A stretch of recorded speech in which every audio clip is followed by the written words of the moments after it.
शिव गण ना होते, अगर शंकर भगवान के गण नहीं होते तो हम भी जहरीले होते।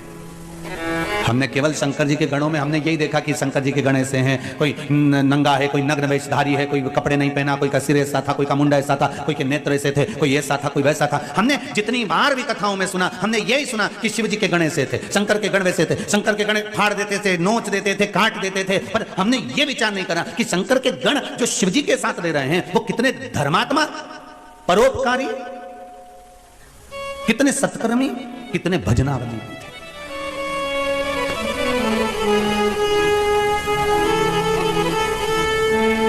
आप में से कितने लोग हैं जितने आस्था पर सुन रहे हो, जितने मोबाइल पर सुन रहे हो, फेसबुक यूट्यूब पर सुन रहे हो, कितने लोग हैं आप में से जो मंदिर जाते होंगे तो मंदिर में गंदगी देखकर वापस आ जाते होंगे? कोई है ऐसा? अगर मंदिर आप जाते हो शंकर जी के तो शिव मंदिर में जाते हो, अगर आपको कहीं गंदगी नजर आती है तो आप पोछा लगा कर आ जाते हो। यह चीज आपने शिव महापुराण से सीख ली कि शंकर के मंदिर अगर हम जा रहे हैं, शिव के मंदिर अगर हम पहुंच रहे हैं तो वहां पर एकदम सफाई रखना, हमें शिव मंदिर में आनंद रखना। अब भगवान शंकर की दृष्टि खुली क्योंकि स्तुति ऋषियों ने, संतों ने, साधुओं ने, साधकों ने, उपासकों ने करी, दृष्टि खुली। और जब दृष्टि खुली, जैसे ही दृष्टि खुली तो नंदी की ओर दृष्टि गई। भगवान ओघड़दानी भगवान शंकर ने देखा नंदी को, आवाज लगाई, नंदी।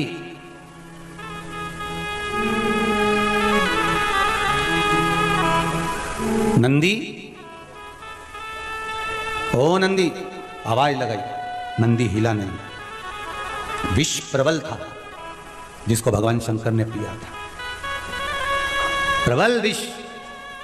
नंदी फिर आवाज लगाई पर नंदी हिला नहीं। थोड़ी देर बाद देवादिदेव महादेव जिन्होंने कंठ पर को रखा था वो उठकर खड़े हुए। सारे ऋषि, साधु, सन्यासी, तपस्वी, साधक, उपासक, संत, महात्मा सारे की सारे स्तुति गा रहे हैं। शंकर भगवान ने सबसे पहले नेत्र खोले तो उन साधु, संत, सन्यासी, तपस्वी, साधक, उपासक स्तुति गाने वाले पर नहीं गई भगवान की दृष्टि। अगर भगवान की दृष्टि गई तो नंदी पर गई। क्यों? शिव महापुराण की कथा कहती है ढोंग करने वाले और भजन करने वाले भगवान अच्छे से पहचानते हैं कि ये क्या कर रहा है। 2 घंटे तक माला लेके बैठ गए,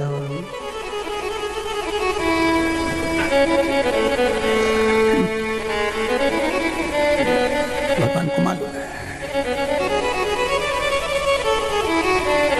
कौन फूल लेकर आया है और कौन दिल लेकर आया है, भगवान को मालूम है। बिल्कुल नहीं बताया जाता भगवान को। भगवान को यह ज्ञात है कि कौन मेरे लिए आया है और कौन स्वयं के लिए आया है। एक बात जरूर कहूंगा, अभी शिव मंदिरों में जितनी तुम्हें भीड़ नजर आती है ना, ये दिखावे की भीड़ नहीं है, ये शंकर के गणों की भीड़ है, शिव के भक्तों की भीड़ है, ये शंकर के भक्तों की भीड़ है।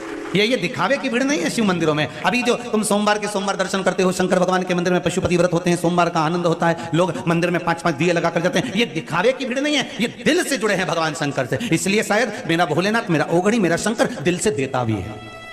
एक पत्र आया बड़ा सुंदर,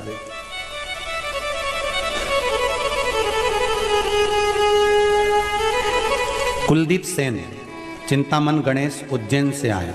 कहीं बैठे होंगे आप ही?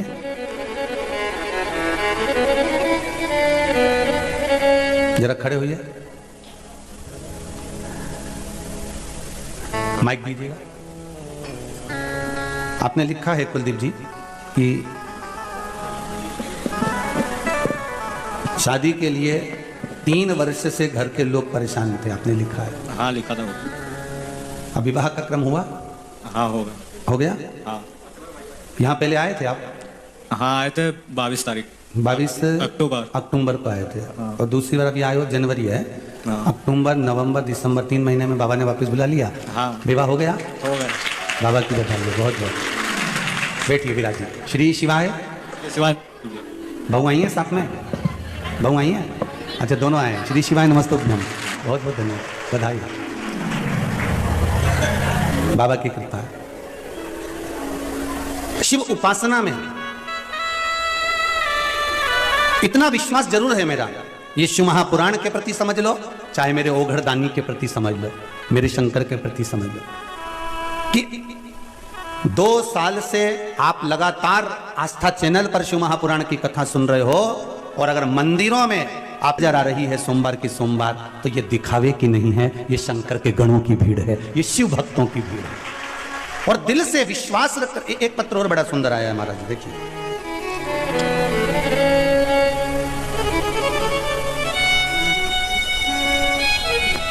गुरुजी प्रणाम, में सुशीला पंचाल, मूसाखेड़ी, मयूर नगर, इंदौर से आयु। कहीं बैठे हैं क्या? उन्होंने पत्र लिखा है, मेरे पति की नौकरी चली गई थी गुरुदेव। इस पत्र में लिखा हुआ है, सोमवार की अष्टमी का 31 चावल के दाने, 31 बेलपत्र, 31 मूंग के दाने आपने चढ़ाने का उपाय बताया था। इस पत्र में लिखा है गुरुदेव, वो अष्टमी सोमवार की अभी गई है जिस पर मैंने ये किया था, और जिस समय नंदीश्वर पर मैं मूंग के दाने चढ़ा रही थी, तभी मेरे पति की नौकरी के लिए ऑर्डर आ गया और मेरे पति की नौकरी लग गई। ये पत्र में लिखा है। बहुत बहुत बधाई हो। ओघड़दानी की कृपा है इसलिए, आप दिल से करो तो। अब बताओ सोमवार की अष्टमी कब गई है? अभी गई ना, अभी करे। अब आप लोगों ने उसको अनुष्ठान करा होगा और बाबा से विनय ही करी होगी। आप दिल से इतना विश्वास रखो कि शिव मंदिर में जो भीड़ बड़ी है, शंकर के मंदिर में जो लोग जा रहे हैं, ये दिखावे के नहीं है, किसी के द्वारा भेजे गए नहीं हैं, ये शंकर को दिल में रखकर, शंकर के दरवाजे जाकर शंकर को दिल से रिझा रहे हैं। ये शिव के गण के स्वरूप है।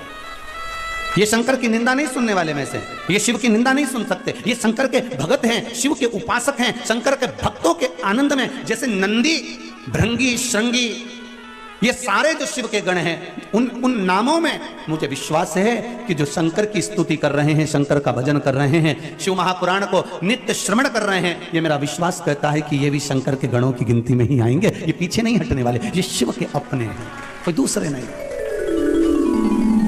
नंदी,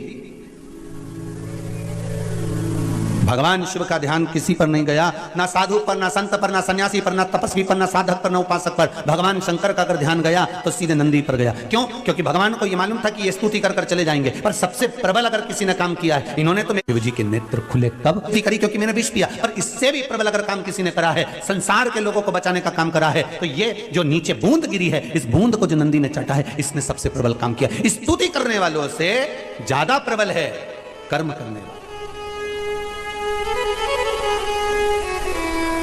अरे भाई, स्तुति करने वालों का तो क्या है, जिसके गले में माला आती है लोग स्तुति उसी की करने लगते हैं। बोलो सही है कि गलत है? तुम्हारे नगर में, तुम्हारे क्षेत्र में, तुम्हारे मोहल्ले में जो एमएलए का चुनाव लड़ रहा है, जो सांसद का चुनाव लड़ रहा है, जो मंत्री का चुनाव लड़ रहा है, जो अध्यक्ष का चुनाव लड़ रहा है, जो उपाध्यक्ष का चुनाव लड़ रहा है, कोई पार्षद आदि का चुनाव लड़ रहा है, तो जो जीत गया, सारे घर के लोग, परिवार के लोग, मोहल्ले के लोग, नगर के लोग पहले दूसरे को माला पहनाते थे, वो हार गया, उसको ना पहनाकर किसको पहनाएंगे? जो जीत गया उसको। और उसके बाद भी अगर कोई दूसरा जीतता है तो लोग उसको पहनाएंगे, उसके बाद भी कोई दूसरा जीतता है तो लोग उसको पहनाएंगे, फिर उसकी स्तुति करेंगे, उसका गुणगान करेंगे, उसका भजन करेंगे कि उसने ऐसा कर दिया। अरे स्तुति मेरे शंकर कर रहे हैं, मेरे ओघड़दानी, मेरे त्रिकालदर्शी, मेरे कैलाशी, मेरे शंभू कर रहे हैं। स्तुति और माला तो ये मिल सकती है, मना नहीं। वो कितने समय की होती है? थोड़े समय की। पर गुणगान भगवान का जो कर्म करा है नंदी ने, वो कहने के लायक नहीं, हृदय से लगाने के लायक है। और भगवान मेरा ओघड़दानी, मेरा त्रिकालदर्शी, मेरा कैलाशी, मेरा शिव उठा, और मेरा शंकर, मेरा ओघड़दानी, मेरा शंभू, मेरा त्रिकालदर्शी, मेरा कैलाशी।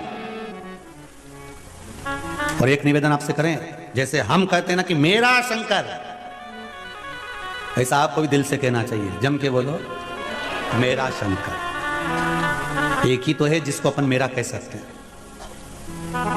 बाकी के तो सब मतलब के यार हमने देख लिया। झूठे नाते, झूठे रिश्ते, अरे झूठा है संसार हमने देख लिया। ये हम एक ही को तो अपना कह सकते हैं। किसी किसी को इसमें भी लगता है कि गुरुजी मेरा शंकर क्यों कहते हैं, उनका है क्या? तो तुम छाती ठोक के कहो कि मेरा है,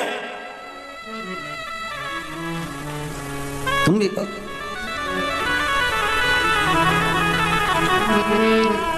क्यों? और हम तो कहें मेरा है बस मेरा है वो ओघड़दानी मेरा है, मेरा है वो मेरा है वो ओघड़दानी मेरा है। नहीं किसी का और वो बंधु, नहीं किसी का और वो बंधु, शिवदानी बस मेरा है बस मेरा है ओघड़दानी मेरा है। देखो, विश्वास रखकर करना तुम्हें पड़ेगा। तुम खाओगे तो तुम्हारा पेट भराएगा और हम खाएंगे तो, जम के बोलिए जरा, हमारा भराएगा। बेटा खाएगा बेटे का, माँ खाएगी माँ का, पिता खाएगा पिता का, भाई खाएगा भाई का, दोस्त खाए दोस्त का। प्लेट सामने रखी है, ठीक है, और प्लेट सामने रखी है तो क्या पेट भरा जाएगा? जम के तो बोलो जरा, भराएगा नहीं। प्लेट रखी है और पेट नहीं भराएगा। खाना पड़ेगा, कर्म करना पड़ेगा, रोटी का टुकड़ा तोड़ना पड़ेगा, मुख में डालना पड़ेगा। मुख में डाल भी दिया तो दांत से चबाना पड़ेगा, जिह्वा से उसका स्वाद लेना पड़ेगा, गले में उसको घटकना पड़ेगा। महाराज, कर्म इंद्रियां भी कर रही है तो कर्म अपने को भी करना, कर्म प्रधान है। गीता जी में भगवान कृष्ण कहें कर्म प्रबल।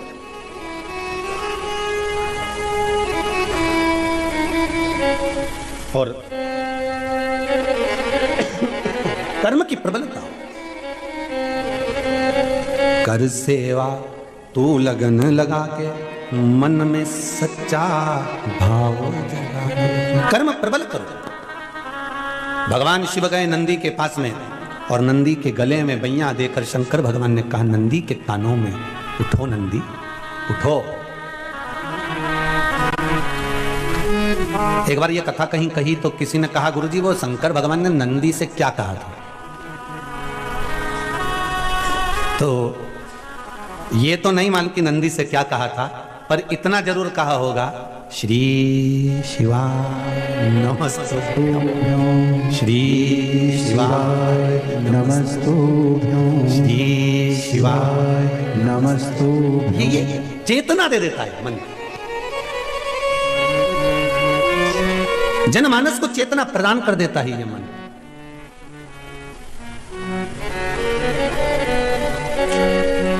नंदी उठा, शिव जी को देखा, आज भोलेनाथ जी मेरी पीठ पे बैठने की जगह मेरे गले से लगे हुए हैं। नंदी ने पूछ लिया, प्रभु क्या बात है, आज आप मेरे गले लगे हो? शंकर भगवान ने कहा नंदी, आज तूने सिद्ध कर दिया कि शिव का गण कैसा होता है। आज तूने सिद्ध कर दिया कि शंकर का गण कैसा होता है। शंकर का गण, शंकर का भक्त, शंकर की उपासना करने वाला कभी किसी को कष्ट में नहीं देख सकता। ये तूने सिद्ध कर दिया। मेरी बूंदें विष के नीचे गिरी और तूने जिह्वा से पूछ दिया। शिव जी के शब्द सुने तो नंदी ने कहा, प्रभु सांप बिच्छू इस बूंद को ग्रहण कर लिए थे, वो जहरीले हो चले थे। मैंने विचार करा ऋषिवर आ रहे हैं, गुरुवर आ रहे हैं, वो भी पड़ा हुआ दिखेंगे तो कुछ पा लेंगे, पाएंगे, संसार विषैला हो जाएगा भगवान, इसलिए मैं उसको चाट गया। शिव जी ने वर प्रदान कर दिया, नंदी मैं तुझे वर देता हूं, संपूर्ण विश्व के कल्याण के लिए तूने विष, जैसा मैंने पिया संपूर्ण विश्व के कल्याण के लिए विष, उसी तरह तूने भी संपूर्ण विश्व के कल्याण के लिए विष धारण करा है। जहां शंकर रहेगा वहां तू रहेगा। और सुन नंदी, संसार में जिसके दरवाजे पर तू लेकर जाएगा, ये शंभु वहां उतर कर उसका कल्याण कर कर आएगा। ये शंभु शिव कह रहे हैं नंदी। इसलिए निवेदन है, कई लोगों ने कहा गुरुजी आपने सोमवार के अष्टमी के दिन नंदी के सामने मूंग क्यों चढ़वाई 31 दाना? तो उसका वर्णन शास्त्र आनंद में कर रहा है साहब।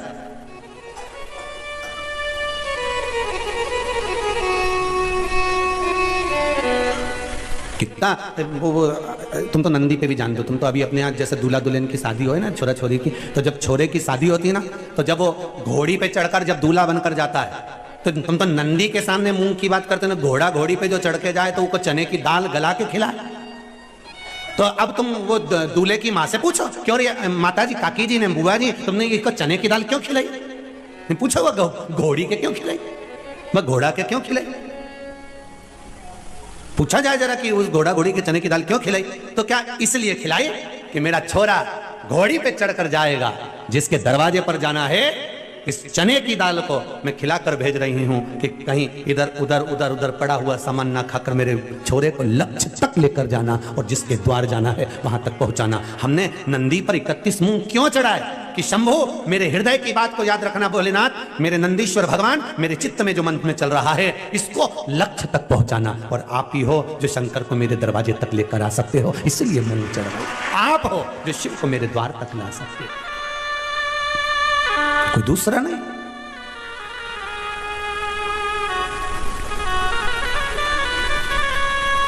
नंदी को गले से लगा दिया, कितना फलित, कितना आनंदित होंगे। इसलिए शायद शिव महापुराण की कथा कहती है, शंकर का अनुमोदन कथा शिव महापुराण वर्णन करती है, स्कंद पुराण में शंकर का पावन चरित्र कहता है। स्वयं भगवान शिव की लीला करती है कि एक बार रावण लंकाधिपति कुबेर को जीत कर आ रहा था, और रावण लंकाधिपति जब कुबेर को जीत कर आ रहा था, तभी बीच मार्ग में भगवान नंदीश्वर दिख गए, कैलाश पर गए, और नंदी को देखा तो हंस दिए। नंदी को देखकर हंस रहे कि बताओ, नंदी का मुख देखो, शरीर मनुष्य का है और मुख बेल का लगा हुआ। अरे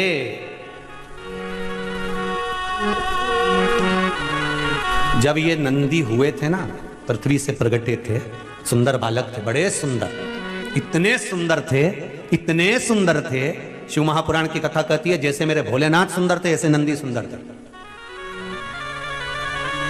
शिलाद ब्राह्मण के घर में जब जन्म हुआ, इतने सुंदर, इतने सुंदर, इतने सुंदर, कहते हैं देवलोक में जितनी अप्सराएं थी वो नंदी को देखकर उनकी ओर आसक्त हो जाती, इतने सुंदर थे भगवान।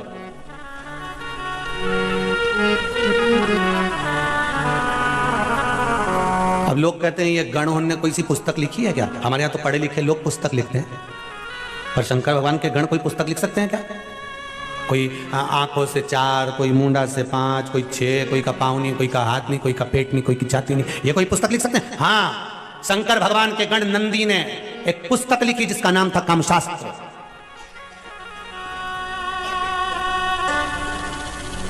उन्होंने भी लिख दिया, एक शास्त्र लिखकर दे दिया। देवलोक की अप्सराएं, देवलोक की देवताओं के धाम में निवास करने वाली अप्सराएं नंदी को देखकर इतने आनंद में, इतना सुंदर बालक, इतना सुंदर बालक, इतना सुंदर बालक, बस इतना सुंदर जितने मेरे देव अधिदेव महादेव सुंदर, क्योंकि शंकर के तो एक स्वरूप है नंदी। जितने शिव सुंदर, कर्पूर गौरम करुणावतारम संसार सारम भुजगेरा सदा संतम विजगार वंदे भवम भवानी सहितम। इतने सुंदर है जो कर्पूर गौरव, कर्पूर के स्वरूप की तरह नंदी भी इतने सुंदर, मेरा शंभू भी इतने सुंदर, मेरा विश्वनाथ, मेरा महाकाल राजा, मेरा कैलाशी, मेरा कुबेर भंडारी, मेरा कुबेरेश्वर महादेव इतना सुंदर। नंदी भी सुंदर, शिव भी सुंदर। अब नंदी को देखकर सब आसक्त हो जाए। तो नंदी ने विचार करा कि अगर मैं इतना सुंदर रह गया और शंकर जी की सेवा में रहा और लोग शिव जी के दर्शन करने आए, शिव के धाम में पहुंचे और मुझसे मिले, ये अच्छी बात कभी ना।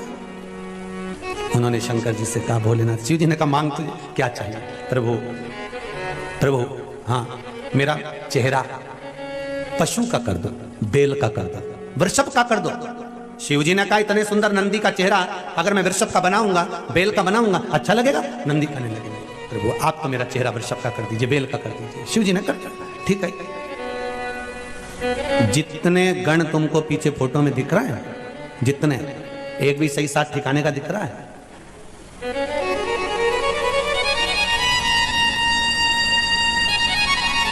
एक भी कहीं का ठिकाने का दिख रहा हो कि तुम किसी को, वो कौन सा सुंदरी का अवार्ड होता है? हाँ जो भी हो, भगवान ऐसा कोई अवार्ड इनमें से एक आध को देना हो तो बता दो, जितने गण दिख रहे हो तुमको। शिव जी के गणों में कोई तो अच्छा सुंदर सब है, सब सुंदर है, तो कैसे कह सकते हो कि सब सुंदर है? तो शिव महापुराण की कथा में कहा है सत्यम शिवम सुंदरम, मतलब जो सत्य के मार्ग पर चलता है उसको शिव मिल जाता है, और जिसको शिव मिल गया उसका जीवन तो वैसे ही सुंदर हो जाता है। तो हमको लग रहा है कि ये सुंदर नहीं है, हमको लग रहा है कि इन्होंने रूप बदल कर रखा है, कोई 12 आंख रखे, कोई 12 हाथ रखे, कोई पांव रखा, कोई सिर रखा, पर इनकी सुंदरता भले हमें लगे कि ये सुंदर नहीं दिख रहा है, पर ये हृदय के सुंदर। संसार में 2 तरह के लोग होते हैं साहब, एक सुंदर तो बहुत दिखे, बहुत सुंदर साहब, अरे उनकी बहू ऐसी जोरदार, अरे उनकी बेटी ऐसी जोरदार, ने उनका छोरा इतना जोरदार, ने उनकी काकी ऐसी सुंदर, इतनी बढ़िया।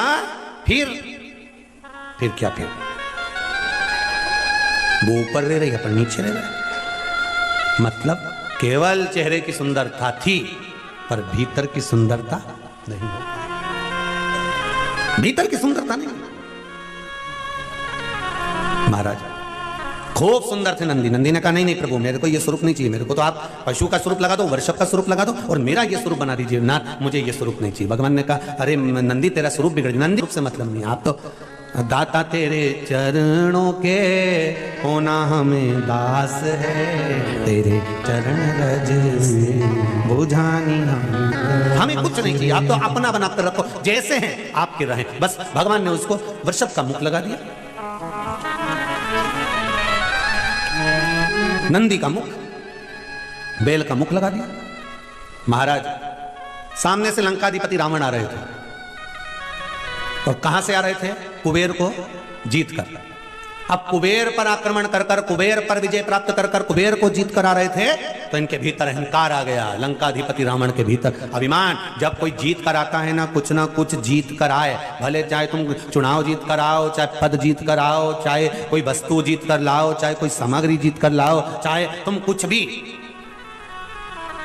एक वो साधारण सा पहले होता था ना, ऐसे तख्त पे पाउडर का डब्बा रख देते, साबुन धर देते, ऐसा 1-2 सामान और धर देते, सरफ की थैली, और ऐसा उसमें रिंग रहता, ऐसा फेंकते। उसमें अगर रिंग आ गया तो सामान जम के तो बोलो तुम्हारा, वो रिंग अगर उस पर गिर गया तो वो तुम्हारा सामान। अब लोग उसको 4 रिंग ले लें, भैया हमको 2 रुपया का 4 रिंग ले, 4 रिंग लिया, और एक फेंके, और पाउडर का डिब्बा जैसे ही उसका खुल गया, अब वो तो इतना फूल गया खुलते से। अब पाउडर का डिब्बा 5 रुपए का, और खुला इतना 50 रुपए का, इतना। अब ये कब तक खुलेगा? जब तक घर नहीं जाएगा। और घर गया ना, और जो पाउडर का डब्बा दिया, इतने में घर के लोगों ने, मम्मी ने पूछ लिया छोरा कहां से लाया? फिर तनी किया वे तो छोरा। तुम देखना जो दूल्हा होन घोड़ी पे जाए ना, ये वैसे घोड़ी पे बैठा बैठा यूं हो जाए, फिर जैसे इनकी कोई निछावर करने आए 10 रुपए से तो यूं छोटा है, फिर यूं, फिर निछावर करे तो यूं, तो ये छोरा कहां से लाया? फिर तनी गए तो 10 रुपए का। वो तो मैंने रिंग फेंका, इतना लोग लगा था, एक के भी नहीं आए ना, हमारे पाउडर का डिब्बा ही गया। अब इसने तो कह दिया पाउडर का डिब्बा आ गया, और इसकी मम्मी के समझ में आ गया 3 दिन से 2 रुपया नहीं मिल गया, अभी के 2 के पाउडर बना दिया। अब रावण को थोड़ा सा अहंकार आ गया। वैसे तो लंकाधिपति रावण को अभिमान तो था, बहुत था, पर आज विजय प्राप्त कर कर आ रहा है, आज जीत कर आ रहा है, कुबेर का खजाना जीत कर आ रहा है, कुबेर पद को जीत कर आ रहा है। और जो अलकापुरी से जीत कर आ रहा था, और सामने नंदीश्वर आ गए, भगवान शंकर के गण आ गए, और जो नंदीश्वर आए, जो शिव के गण आए, इसने क्रोध में आकर अहंकार की भाषा कह दी, अरे कौन हो तुम, कौन हो? नंदी ने कहा तुम मुझे पहचानते नहीं हो। रावण नंदी को कई बार मिल चुके थे, क्योंकि रावण किसकी आराधना करते थे? शिव जी। जब रावण भगवान शंकर की आराधना करते हैं तो नंदी से मिले होंगे कि नहीं मिले होंगे? कई बार मिल चुके थे।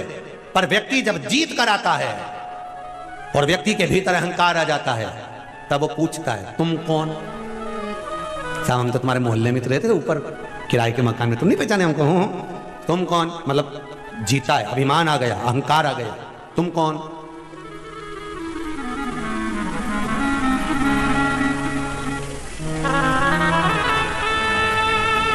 हम तो आपके मोहल्ले में रहते हैं, हम तो आपकी कॉलोनी में रहते हैं, आपके क्षेत्र में रहते हैं, और आप तो हमारे यहाँ 2-4 बार आके चाय भी पी के गए और तुम ही पूछ रहे तुम कौन।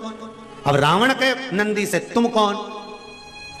तो नंदी ने कहा, लंकाधिपति लंकेश, क्या तुम भूल गए मुझको? शिवगण नंदी हूं मैं।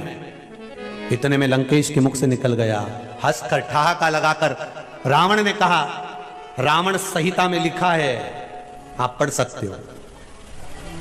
रावण संहिता में लिखा है कि लंकाधिपति रावण ने ठहाका लगाया, हंसा और हंसते हुए कहा, जरा अपना मुख देखा है तुमने? अपने मुख को देखा है आपने?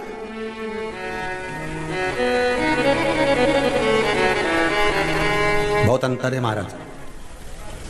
जो बार बार मुख दिखाने की बात करे ना, वो रावण है, और जो स्वयं अपना मुख दर्पण में देख ले, वो दशरथ है। दशरथ जी ने सिंहासन पर बैठकर दर्पण बुलाकर अपना मुख देखा था और देखा कि मेरे बाल श्वेत हो गए हैं। दर्पण दशरथ जी ने जो खुद का मुख देखा वो दशरथ हैं, जो स्वयं का मुख देखे वो राम है, जो स्वयं का मुख दर्पण में देखे वो कृष्ण है, जो दर्पण में स्वयं अपना मुख देखे राम वो दशरथ हैं, और जो दूसरे को मुख देखने का कहे वो रावण और कंस हैं। जैसे रावण ने कहा, विभीषण को भी कहा था, तुम मेरा होकर मुझे ज्ञान देता है, जा जरा दर्पण में मुख देख अपना। और रावण ने नंदी को भी कहा था, शंकर भगवान के गण को भी कहा, जा जरा दर्पण में मुख देख। जो बार बार दूसरे को मुख देखने का कहे, दूसरे पर उंगली उठाए, जरा मुख देख करा, जरा मुख देख करा, समझ लेना वो रावण ही हो सकता है। दूसरे पर उंगली उठाने से पहले, दूसरे पर अपशब्द कहने से पहले, दूसरे पर ताना देने से पहले, दूसरे को गाली देने से पहले, दूसरे पर अपशब्द कहने से पहले, दूसरे पर लांछन लगाने से पहले, दूसरे को वाणियों से अपशब्द कहने से पहले अपने भीतर झांक कर देखो कि तुम कैसे हो। दूसरे को दर्पण देखने का कहते हैं रावण। रावण कह रहे नंदी को कि जरा दर्पण में मुख देख कर आ। रावण ने विभीषण को भी कहा था कि जरा दर्पण में मुख देख कर आ।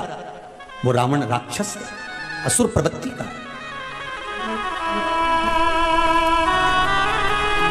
हम क्यों कहें, अरे तेरा ही दिया मैंने खाया पिया है, तेरा शुक्रिया है, तेरा शुक्रिया। हम क्यों कहें, क्या किसको रोइए, चादर तान के सोइए।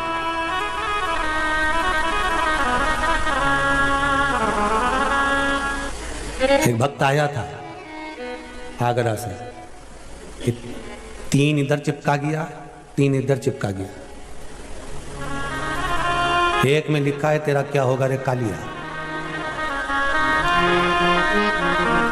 और क्या किसको रोइए, चादर तान के सोइए। जो जो शिव महापुराण में बोलते हैं ना, वो उसने लिख के ले आया और चिपका के चले गए। तुमने कहा क्यों ये चिपका रहा है? हाँ गुरुजी, कभी कभी कथा नहीं होती है ना, तो लोग पढ़ के ही चले जाएंगे, नहीं सुनेंगे, पढ़ेंगे तो सर चिपका गया। अच्छा, शंकर जी के जितने भगत हैं नहीं, सभी इनसे कम नहीं, जो आए नहीं है सब इनसे कम नहीं हो सकते। और सब